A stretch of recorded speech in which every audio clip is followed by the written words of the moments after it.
I was asked by a few people to comment on Pavel Durov arrest and on X being banned in Brazil. Let me first briefly comment on the Durov arrest. So, basic facts. Pavel Durov is CEO of Telegram, which is a messenger app that has end-to-end encryption mode. It's not on by default, and most people don't use the end-to-end encryption, but some do. Pavel was arrested in France on a long list of charges related to quote-unquote criminal activity carried out on the Telegram platform and for quote-unquote providing unlicensed cryptology services. I think Telegram is indeed used for criminal activity by a small minority of its users. For example, by terrorist groups to communicate.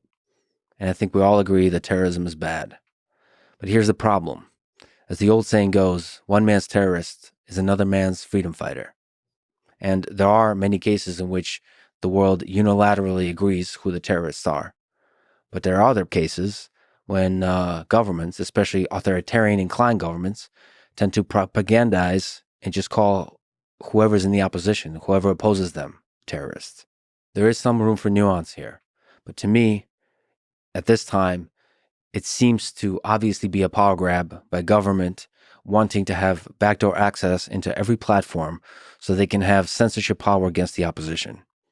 I think generally government should stay out of censoring or even pressuring social media platforms. And I think arresting a CEO of a tech company for the things said on the platform he built is just nuts.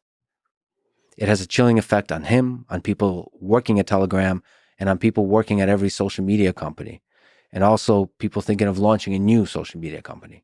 Same is the case of X being banned in Brazil.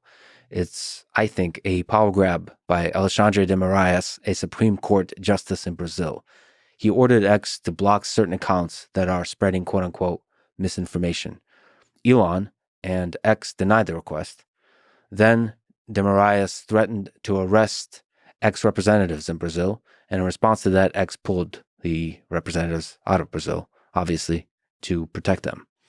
And now, X having no representatives in Brazil apparently violates the law.